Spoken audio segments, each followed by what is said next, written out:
Muraho neza bantu b'Imana. Nonaha murabizi ko ku isi yose hari ibintu byinshi bivugwa kuri Pi Network, ariko se koko Pi iracyariho? Hari icyo izageraho cyangwa ni igihuha cy'amagambo gusa? None ubu kuri Yes TV Rwanda tugiye kurebera hamwe amakuru mashya ya Pi Network muri Kamena 2025. Hakubiyemo ibyo benshi batari bazi bishobora kubabera amahirwe ndetse n'ibyo ugomba kwirinda niba ukibika cyangwa wifuza gushoramo. Muri ino video nibyo turaza kuganiraho byimbitse. Icyo tugusaba ni ukuba hafi ya video tukabasha kuganira no kumenya neza Pi Network. Ntutinde, icyo nagusaba kanda subscribe, kanda ku gasaraba, ukomeze tubagezeho amakuru nk'aya ya buri cyumweru, buri kwezi ndetse buri mwaka ndetse na buri munsi.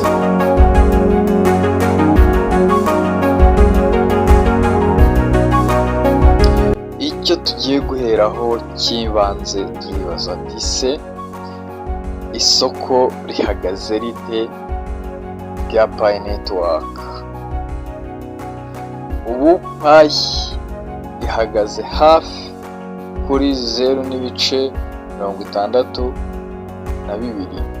cyangwa 0.65, bigenda bihindagurika umunsi ku munsi, isaha ku yindi. Isoko rya Pi ni ukuvuga ko igiciro kiri hagati ritarazamuka ngo rirenge rimwe, nubwo byigize kubaho rikagera kuri 2 ko yari gifungurwa, ariko nanone riratangwa cyane.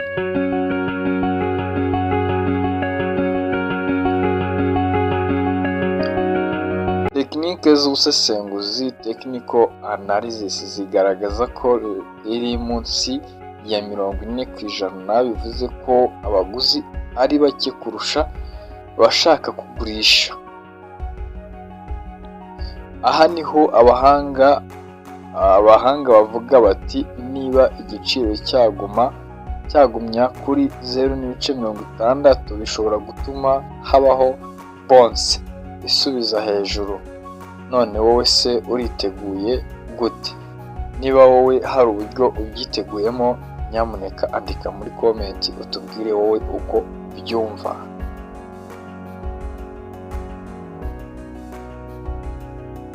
Nubwo hari ibyagezweho, hari n'ibibazo bikomeje. Abantu benshi baracyafite ikibazo cya KYC, abandi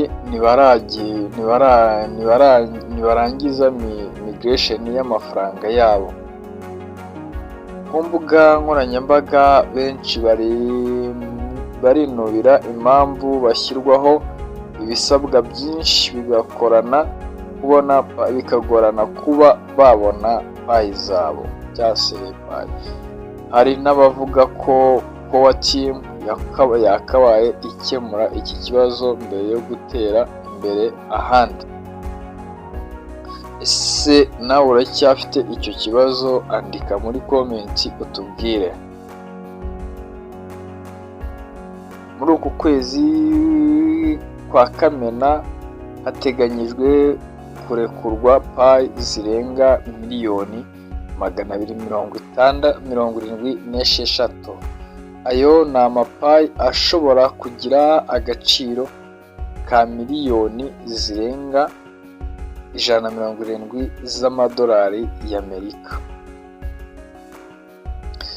Ibi bivuze ko igihe zageza ku isoko zishobora gutera igitutu ku giciro, ariko se nanone zishobora gushyirwa mu mishinga cyangwa mu mikorere ya ecosystem ya Pi Network. Iki nacyo ni ikintu gikomeye gishobora kugena uko isoko rizitwara mu byumweru biri imbere.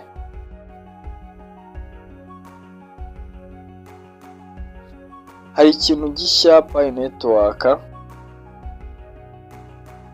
ni ikigega cyatangijwe muri Gicurasi kigamije gutera inkunga imishinga ikoresha Pi mu buryo bufatika nka Ecomoso n'ibindi. Cyatangiranye n'inkunga ya miliyoni 100. Ibi biratanga icyizere ko Pi izakoreshwa atari amagambo gusa, ahubwo ko izagira utility. None se wowe wumva wakora iki kugira ngo wungukire muri iyo terambere? Ibyo byose mwandike muri komenti, tuganirire muri komenti. Ku itariki 30 Gicurasi, Dr Nicholas waturutse muri Pi Network yitabiriye inama ya consensus yabereye muri Toronto muri Canada. Yatangaje ko Central Node ya Pi Network yafunzwe bityo bakaba bagana kuri full centralization. Kandi kuri Pi 2 Days 24 Kamena hateganyijwe byinshi: gutangaza abatsindiye Pi domains, kwerekana imishinga myinshi ya dApps. Hari n'abavuga ko listing kuri Binance yaba iri bugufi. Aha niho abantu benshi biteze ko Pi Network ibi byose twibaza bizagenda neza. Ibi byose ni ibintu utagomba gusiba, umutwe wawe ugomba kubizirikana. Byaba byiza kugira ngo utazanabyibagirwa n'iyi video ukayibika. Nubwo hari iterambere, ntidukwiye kwirengagiza imbogamizi zikiriho. Kuri ubu igiciro cyifashe nabi. Token unlock zishobora gukora compression,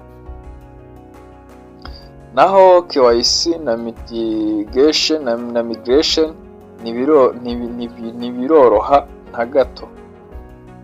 Ariko kandi hari n'amahirwe. Utility iragenda yiyongera.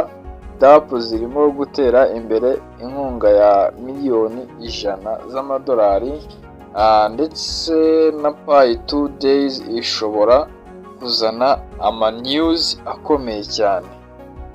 Wose urimo gutegura iki kuri Piona nyakuri, cyangwa waracitse intege? Niba iyi video ikunyuze, igufashije cyangwa iguteye amatsiko, kandi kanda like uyisangize abandi ba Pino, kandi subscribe kugira ngo ubutaha utazacikwa n'andi makuru nk'aya. Andika munsi muri komenti icyo witeze kuri Pi 2 Days. Ese utegereje listing dApp runaka cyangwa cash out? Turi kumwe aha kuri STV Rwanda. Murakoze cyane, Imana ibaho umugisha abo twabanye kuri ino video. Tukaba tugeze ku musozo w'iyi video. Mbibutsa gukanda subscribe, ugakanda like, kandi ukaba wanayisharinga ku muntu wese witeze inyungu muri Pi Network, kandi wifuza kugira hava n'ahagera. Kandi na wa wundi waba waracitse intege nawe nakubwira ati iyi video iramureba, kugira ngo yumve ko ibyiza biri imbere, atagomba gucika intege. Mwari kumwe, nitwa Gasigwa Emmanuel. Ndabashimiye cyane abo twabanye kugeza ku musozo w'ino video. Muri abantu b'intwari, ikababwira ati Imana ibahezagire.